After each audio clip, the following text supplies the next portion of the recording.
aquel tiempo Jesús fue a Nazaret, donde se había criado, y entró en la sinagoga como era su costumbre.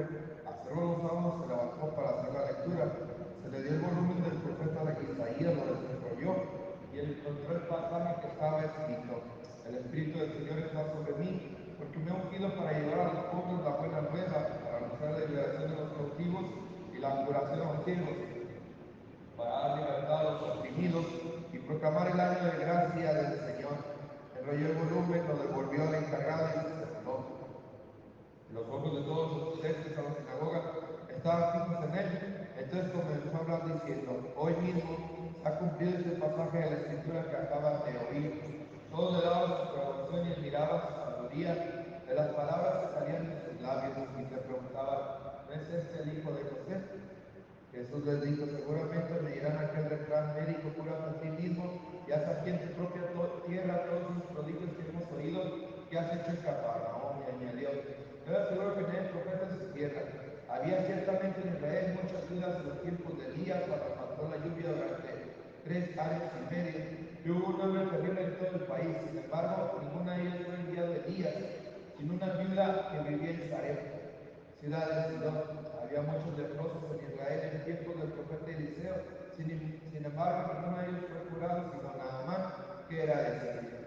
Al oír esto, todos los que estaban en la sinagoga se llenaron de ira, y levantándose lo sacaron de la ciudad y lo llevaron a su preso en pinche de la montaña sobre el que estaba construida la ciudad, para despeñarlo. Pero él, pasando por medio de ellos, se alejó de allí. Palabra del Señor. Vamos en asiento. Este evangelio es parte de una situación dentro de la coherencia, porque muchas veces las personas no solemos ser coherentes, no solemos vivir lo que predicamos, y mucho menos solemos hacer lo que tenemos que realizar, porque nuestro ser, nuestra identidad no está identificada por nuestro quehacer. La identidad muchas veces se ha convertido en una situación de ir determinándola conforme a lo que yo creo que tengo que hacer, ¿sí? Hoy el Evangelio se manifiesta esto, porque hoy el Señor les enrolla este rollo, el pasaje del profeta Isaías, y con todas las palabras de Jesús está cumpliendo todo esto. ¿Qué es esto?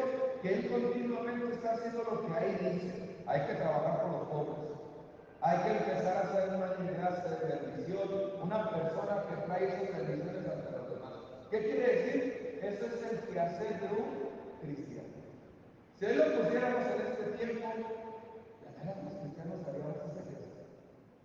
Porque identificarnos como cristianos, porque venimos a mí, ya les he dicho, ritualistas, venir a misa, confesar, que no es que sea malo, todo lo mismo, no es que sea malo, pero creer que un cristiano es porque ora, porque hace esto, estamos haciendo un cristiano ritualista. Y son esos típicos cristianos, o somos esos típicos cristianos que cuando salimos de allá, todo empieza a ser diferente. Por ejemplo, hay una frase de los padres que a mí me enoja bien mucho. ¿Cuál frase? Aquí arriba soy padre, allá abajo soy uno de ustedes. Claro que no. Arriba y abajo es historia.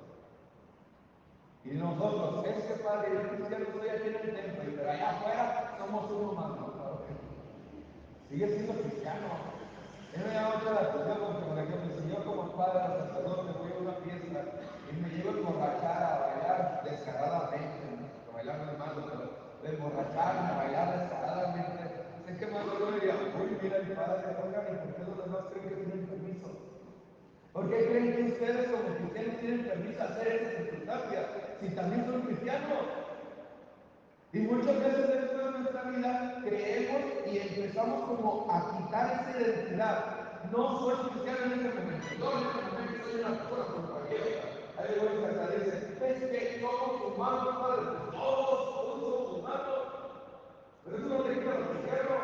Tu identidad es parte fundamental. ¿Qué es lo que vives? ¿Qué es lo que haces?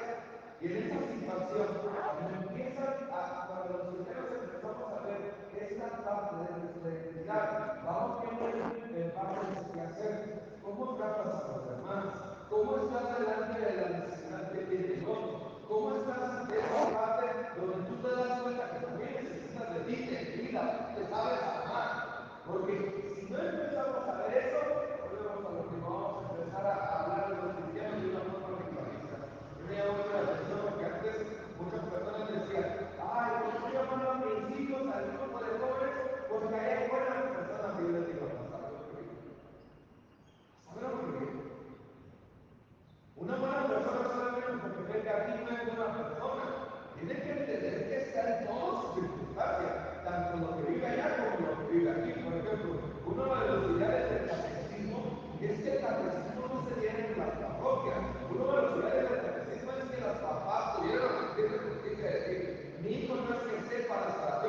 sino mi hijo vive cristianamente desde ahorita, me obedece, sabe encontrar el sentido, cuando tiene dificultades sabe hacer las cosas que tiene que hacer. Ahora sí, ese niño puede encontrar la comunión porque sabe corregir sus errores. Pero pues cuando viene y me dicen, padre, es que lo mando al catecismo para que aprenda, le digo, no, si con ustedes no aprenden, por lo menos acá. Pero eso es un ideal, porque muchas veces nosotros seguimos totalmente desfasados de esa identidad. Seguimos creyendo que identidad es que yo haga mucho en el ritualismo, más no lo que tengo que hacer. Ahora, ese es el hacer. La parte del ser. Viene la otra parte del evangelio. Cuando el Señor ya recibe la aprobación de todos, y aún así, Él sigue manteniéndose firme en lo que nosotros se dijo. El pueblo no está haciendo lo que tiene que hacer. El pueblo no está haciendo lo que tiene que realizar. Y aún así, el Señor le está diciendo, tienen que empezar a ver su propia vida, tienen que empezar a ver no solamente lo que hicieron los demás, sino lo que ustedes están haciendo. Y les hace referencia al Antiguo Testamento. Vino a Nínive, el profeta Jonás, y aún así ellos se convirtieron. Significa en eso. Muchas veces nosotros, hijos, queremos como especie de milagros para poder ser nosotros. Muchos de nosotros estamos esperando que una persona nos hable bonito, pero estamos esperando que una persona venga y nos cambie, que una persona venga y nos transporte. Cuando tú sabes lo que tienes que hacer, por ejemplo, hay personas que tienen problemas ahorita y saben lo que tienen que hacer, pero no lo quieren hacer. Simplemente su identidad se está quedando abajo. Y hay algunas personas que tanto no saben qué hacer, que ya no se han cambiado su identidad, han cambiado su actitud. No sé si le ha sucedido, pero hay algunos que dicen, antes sonreía, pero ahora no.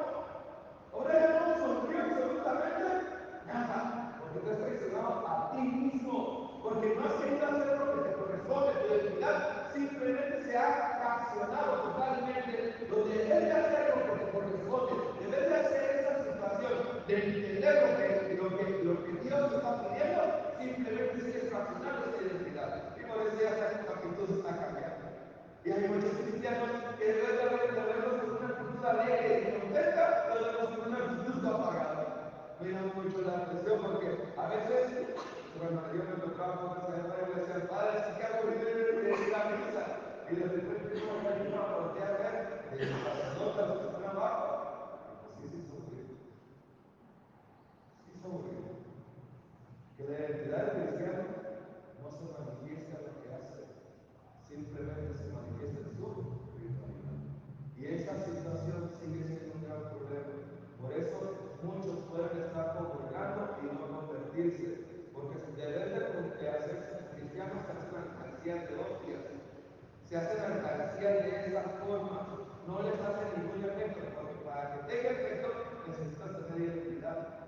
Puedes estar comulgando mucho y confesando mucho, pero si no tienes capacidad de tener identidad, simplemente vas a seguir haciendo lo mismo.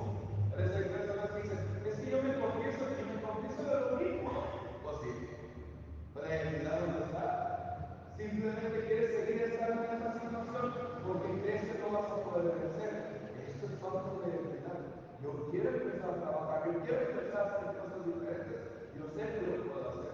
Por eso la primera lectura habla de la resurrección, porque la base de todo, de toda esperanza, de todo cristiano, es que un día vamos a resucitar. San Pablo de Romanos dice, si no estuviera la resurrección, vana sería nuestra fe. ¿Para qué estaríamos haciendo todo esto? En realidad, muchos cristianos no piensan en la resurrección, viven como ateos. Un ateo no cree que después de la muerte haya vida, no cree que nada va a pasar, nada de eso va a pasar, o sea, no va a suceder nada. Un buen ateo, porque hay otros que no son buenos ateos, un buen ateo piensa que no va a pasar nada. Oigan, los cristianos viven como si les va a quedar para toda la vida, o simplemente están creyendo que esta vida hay que vivirla así como está, y a ver qué pasa la siguiente, porque muchos de los cristianos tienen esa esperanza. Ya muchas veces le he dicho, yo tengo una frase que les digo, Dios, no van a ir al cielo con todo y lo que tengan. Y hay muchos que dicen, ay Padre, Dios quiera, no para Dios quiera. Ustedes tienen que empezar a trabajar. ¿Cuál es la esperanza que tienen? Porque si yo les digo que el cielo es la prolongación de aquí de lo que está viviendo en la tierra, en tu identidad